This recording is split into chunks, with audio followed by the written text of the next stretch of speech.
આપણે હે ને હવારનો પોર થઈ ગયો ને આવી જાવ પાવાગઢ અને જો ખાલી આ બાજુ ફોટોગ્રાફી ચાલુ હોય આ જો આ એક્ટિંગ અને આ બાજુ અમારે સંજો અને આ બાજુ અમારે ધવલો આપણે 4 પૂરી અને 2 કપ ચા પીધી છે એટલે કમ્પ્લીટ થઈ ગયો ને હવે તું एनर्जी आई हो હવે ड्रिंक चाय की ड्रिंक कर लिए पूरी में भरे भरे टी की ड्रिंक कर ली और अभी दूसरी बार हम राउंड मारने के लिए जा रहे हैं अल्या हिंदी नहीं गुजराती बोलવાનું છે ભૂલી ગયો સોરી મોણસો હવે હે ને પાવાગઢ પર્વત ઉપર ચડવા નીકળ્યા છે બધા રેડી ને તો ખાલી પાછળ બધા ભાઈઓ હે આ અમારો બંકો છે બંકો નંબર 2 બંગડી વાળો સોંગ શૂટ કરવા આવવાનો હોય હાલ ને તો ઠાકર બોલાવે આવવાનું ઠાકર બોલાવે બાકી કેમ ને બંકા ના થાય હો ભાઈ તો સ્કેમ થઈ ગયો તો રસ્તો ભૂલી ગયા હતા હવે રસ્તો અલ્યા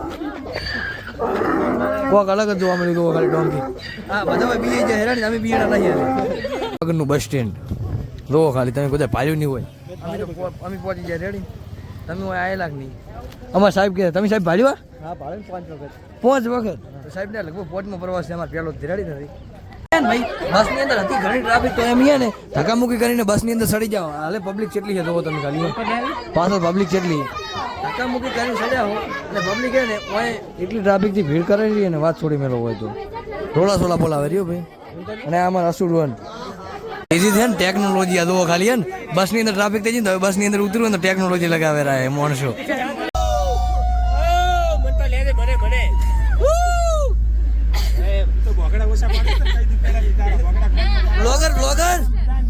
બ્લોગર આ વેળા મજા તોફાનમાં ભાઈ આપણે આવી જાવ ઉપર રેડી હવે ગબર ઉપર ચડવાના હો જો આ તોફાન પડી ને એમાં આવ્યા હો આપણે હવે છે ને ઉપર ચડવાનું રેડી ને અને આ છે અમારા બેન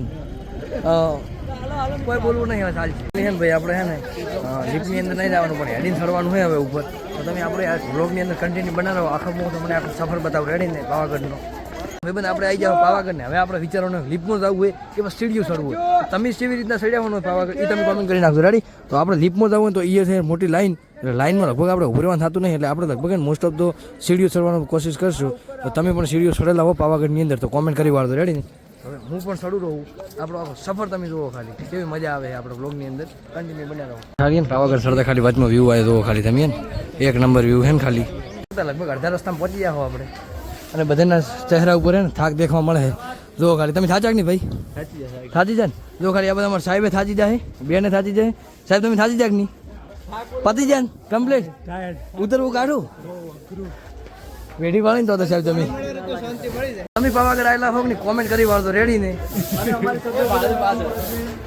અને અમારા સાહેબે ને કોલેજની આઈડીમાં વિડીયો નાખે તમારે ભણવું હોય ને તો એ વિડીયો એકવાર જોઈને આવતો રેડી હું આઈડી મેન્શન કરી નાખીને હતી છે ને ભાઈ હવે મંદિર ને થોડું દૂર છે ને હવે અમારા હાલ છે ને 2 હાલ થઈ જાય એટલે હવે ને એટલું સડવું પણ કાઠું પડી જાય એવું છે ભાઈ આપણે છે ને ઉપર પહોંચી જાય હવે થોડું છે ને 50 થી 60 સીડીઓ બાકી છે જો ખાલી અમારી ગેંગ છે આખી જો ખાલી પબ્લિક થાકી ગયા બધા લાગે એવું બધા થાકી ગયા લાગે નિખિલ કેવું રહ્યું તારે મોજ આવી જઈને ખાલી આટલા શરીરમાં કોઈ ફરક ના પડે જમ લડી લેવાનું થાય છે રાણાની રીતે બખ્તર પહેરવાના સમય પહેરી લેવાના હે ને ભાઈ હવે થોડું કે થોડું દૂર રહ્યું અને ફાઇનલી એના વ્યૂ છે ને એટલા ખતરનાક છે ને એ વાત છોડી મેળવો 1 નંબર વ્યૂ હોવાથી રેડી ને તો અમે છે ને પાવાગઢ આવ્યા પણ ટિકિટના પૈસા વસૂલ લેવો રેડી ધીસ ઇઝ ચક્કી બેન બોલે તો ચક્કી બેન શું બોલો કોક આપણી હાઈટ ચેનલ વિશે કોક બોલો ભાઈ કહેવાય ને કે ઘણી મુસીબતોનો સામનો કરતા સુધી આપણે છે ને ફાઇનલી ભાઈ મંદિરના ઉપર પહોંચી જાવ રેડી ને મંદિરે દર્શન કરવા માટે હવે થોડા સમયમાં આપણે દર્શન કરી નાખશું રેડી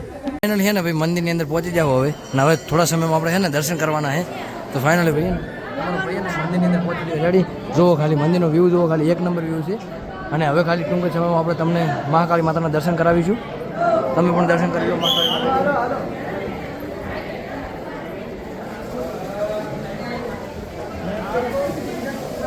ભાઈ આપણે મંદિરની અંદર પહોંચી જાઓ હવે ટૂંક સમયમાં દર્શન કરવાના છે જો ખાલી તમે માતાજીના દર્શન કરી શકો છો અમારા સાહેબને તો લાઈનમાં લાગેલા છે રેડી બેન ને બધા લાઈનમાં લાગેલા છે અને આ બધું અમારે આ વહેલા આવીને દર્શન કરીને બેઠા છે અમે હેડીને આવ્યા હો અને લિફ્ટની અંદર આવ્યા છે અને એટલે દિલ ગાર્ડન છે એનું રેડી ને અમે લિફ્ટની અંદર નહીં અમે હેડીને આવ્યા પબ્લિક હોય રૂબરૂ ના આવી ગયું ને તો વિડીયો કોલમાં પણ દો ખાલી દર્શન કરાવે છે રેડી ને તો તમે પણ વિડીયો કોલમાં નહીં પણ આપણે વિડીયો થ્રુ દર્શન કરીને આપો તો એટલે ભાઈ અમે મંદિરની અંદર દર્શન કરીને હવે આવી જાઓ કમ્પ્લીટ થઈ જાઓ મંદિરની અંદર અમે દર્શન મસ્તી અમારે તો વીરોભાઈ છે આ બધું અમારે ડોન માણસ છે બરાબર નિખિલભાઈ છે બધા ભાઈઓ અમારે કમ્પ્લીટ થઈને આવી ગયા છે અને આ તો અમારા હાવજ માણસ હવે ઉતરીને આવે રહે. આહા એક્શન મારે શાહરુખ ખાનની એક્શન. રામ રામ ને સીતારામ. વાહ વાહ વાહ વાહ વાહ. ફાઇનલી ભાઈ ને આપણે ને ઉપર માતાજીના મંદિરે દર્શન કરીને હવે નીચે આવી જાય. ખબર છે આપણે જેટલે જતા જો ખાલી ઉપર ઓલું દેખાય ને, જો ખાલી ઓલું મંદિર દેખાય ને તમને, એટલેથી આપણે ઉતરીને અહીંયા નીચે આવી ગયા હો. તમે ખાલી જુઓ ખાલી આપણે જેટલું બધું ઉપર ફરીને આવ્યા હો. ભાઈ આપણે છે ને ગરમ પાણીના ઢુવાની અંદર આવી જાય એટલે કહેવાય ને કે અહીં છે ને અમુક અંદર ઠંડુ પાણી છે અને અમુકની અંદર ગરમ છે. એ નરિયા જેવું પાણી હતું. બહુ ગરમ નહીં, માપનું જ છે. એવું એમ આર્યું આ ઠંડુ છે. આ રે ગરમ આર્યું. આ થોડું ગરમ છે. આ પાણી છે ને હા આ તોવાથી આ નિકુલ બોલારો બોલ્યો ના બોલી ને હવે બોલી ને બોલી રહ્યો છે બોલતો હોય તમે. આ પાણીમાંથી હાથ ધોવાથી પગ ધોવાથી મોઢા ધોવાથી ચોપડીના રોગ હોય એ મટી જાય છે. જો ભાઈએ કીધું હોય ને એટલે આપણે છે ને બધે ઢુવાની અંદરથી થોડું થોડું પાણીથી થોડું ધોઈશું. રેડી બોલો અશ્વિનભાઈ તમે બોલો. તો ગાઈઝ તમને કહી દઉં કે આ બધા આ કુંડરા ને આટલા એ ઠંડા છે અને ઓલી બાદ જેમ જો ને એ બાદ ગરમ લાગે છે. મેં તો હાથ નાખ્યો તો હાથ આખો મારો તો રાતો સોળ થઈ ગયો છે. અને આ પાણી છે ને આ બધું ઠંડુ છે. તો ગરમ પાણીના ઢુવા બધા આવી રીતના ગરમ પાણીના ઢુવા છે. મતલબ એવું કહેવાય ને કે એટલું બધું પાણી ગરમ છે ને કે વાત છોડી મેલો. એટલે મતલબ કહેવાય પબ્લિક કહે છે કે આની અંદરથી તમે હાથ પગ ધોવો તો તમને તમામ પ્રકારના ચોપડીના રોગનું નિવારણ થઈ જાય છે. રેડી ને તો તમે પણ આની એકવાર મુલાકાત લો અને કોક તમારે ચોપડીના રોગો તો મટી જાય.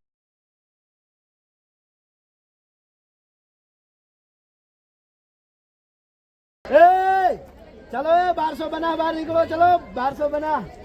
ને 1200 બનાને બોલાવતા હતા પણ 1200 બનાવાળા કે આવે એમ છે જ નહીં. 1200 બનાવાળા તો ગોઠે જ નહીં એવું કહે છે. રેડી તમે 1200 બનાવાળા તો ગોઠે ચોય ના ગોઠે. આ સાહેબ ને નહીં ગોઠતા ને કોઈ. રાજુભાઈ બે ઓગળી બે દર્શન આયા ને આ રેડી હોતો નહીં. ભાઈ કહેવાય ને કે આપણે આવી જાવ ગળતેશ્વર ની અંદર. હવે ને ગળતેશ્વર મંદિરે દર્શન કરવા જવાનું હોય. દર્શન બીજા કરીને નદીએ જવાનું. રેડી ને તમારો ભાઈ આવી ગયો ડાકોર ની અંદર. રેડી ને ડાકોર ની અંદર શ્રી કૃષ્ણ દર્શન કરવાના. આગળ દાયરા સાહેબ લો ખાલી આપણી જ વાતો કરાતા કે મારા બેટા ચેવા વિડીયો ઉતારતા દાયરા દો ખાલી. હા અને આ બધું અમારા બે માણસો ખાલી પૈસા લઈને ઊભા છે. ખરીદી જ નાખવાની વાતો કરે છે ડાકોરની બજારમાંથી વસ્તુઓ. જો ખાલી આ છે ડાકોરની બજાર. એક નંબર મંદિરની અંદર દર્શન કરવા માટે હવે આપણે લાઈનની અંદર લાગી જાઓ. જો ખાલી આપણે લાઈનની અંદર જઈ રહ્યા છે અંદર અને એને મંદિરની અંદર દર્શન કરવાના છે. અને આપણે એને અહીંયા ધૂમ મચાવવાની રેડી ને એટલે તમે એને આપણા બ્લોગની અંદર કન્ટિન્યુ બનાવી રહેજો. કારણ કે ભાઈ આ બ્લોગની અંદર છેલ્લું સ્ટેન્ડ છે. અને આજે કદાચ એક સ્ટેન્ડ હશે લગભગ આને લગભગ આઈ થિંક છેલ્લું સ્ટેન્ડ હશે એના કારણે છે ને ભાઈ આપણે એને મંદિરની અંદર એન્ટ્રી લઈ લીધી છે. અને જો ખાલી એક નંબર વ્યૂ એવો હોયથી આપણે એને હવે અંદર મંદિરની અંદર જવાનું તમને દર્શન કરાવીશ કે મંદિરની અંદર કેવો વ્યૂ છે. રેડી એટલે મંદિર ખુલવાની છે 10 મિનિટની વાર ને અમે અહીંયા લાઈનની અંદર બેસી જાઓ. જુઓ ખાલી લાઈન છે આજે અને મંદિર ખુલવાની છે 10 મિનિટની વાર છે. ને ભાઈ લાસ્ટ સ્ટોપ એટલે કે સિદ્ધિવિનાયક આવી જાવ અને હવે આપણે છે ને દર્શન કરવા જવાનું રેડી ને ફાઇનલી છે ને ભાઈ સિદ્ધિવિનાયક આવી જાવ ને હું છે ને અમારી આખી ટીમ હજી આવી નહીં એટલે એની વાર ઘડીક ઊભું રહેવાનું હોય. એટલે અમારી ટીમ એને ઘડીક ઊભી રહેશે હોય. એટલે છે ને પહાડની અંદર આખું ને ગણપતિનું જેવું સ્ટ્રક્ચર તૈયાર કરેલું છે આ બાજુ. છે ને ભાઈ આપણે છે ને સિદ્ધિવિનાયકની અંદર એન્ટ્રી કરી નાખીએ અને અહીંથી સડવાનું હોય થોડુંક એટલે સડી લઈએ પહેલાં.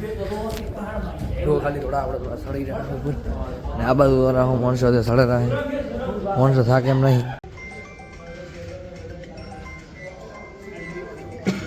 આ બાજુ છે ને ભાઈ ગજબના છે ને લોકેશન વ્યૂ જો ખાલી એક નંબર છે ને ગણપતિ એને હું બનાવેલા છે. જો ખાલી સોદી હુનાના લાગે છે પણ હુનાના હશે ખરી આગળ જાય પેલી બાજુ પછી છે ને હું બી અલગ વસ્તુ છે. મતલબ હુનાના ગણપતિ છે. પછી આ બાજુ પણ ભગવાન બેહાડેલા છે. જો તમે ખાલી ભગવાન હે આ બાજુ ખતરનાક વ્યૂ એ હોય તો તમે પણ સિદ્ધિવિનાયક આવેલા એમને કોમેન્ટ કરી વાળો. રેડી ફાઇનલી છે ને ભાઈ સિદ્ધિવિનાયકની અંદર આપણે છે ને મંદિરની અંદર ફરવા રહો. એને મંદિરની અંદર ગજબના વ્યૂ જોવા મળે રહે. હું તમે જોઈ શકો કે અત્યારે શિવલિંગનો વ્યૂ છે અને બેસ્ટ વ્યૂ છે. એટલે કહેવાય ને કે સોમનાથ શિવલિંગ છે ને એનો આખું વ્યૂ છે. મણકાનું શિવલિંગ બનાવેલું એ હોય લગભગ ખાસા બધા મણકાનું શિવલિંગ બનાવેલું છે. એ લખેલું બી હશે આપણે જોઈએ સોમનાથ સૌરાષ્ટ્રનું લખેલું છે અને એવું બધું લખેલું છે. છેલ્લા વિશેષ પૂજા કે એવું કંઈક લખેલું છે. આપણે એને આ શિવલિંગ જોયું ને એના દર્શન કરીએ. આજનો વ્લોગ એને આપણો પૂરો થાય. તમને જો અમારો વ્લોગ પસંદ આવ્યો હોય ને તો બ્લોગને ફોલો લાઈક કરજો અને આઈડીને સબસ્ક્રાઈબ કરવાનું ભૂલતા નહીં. રેડી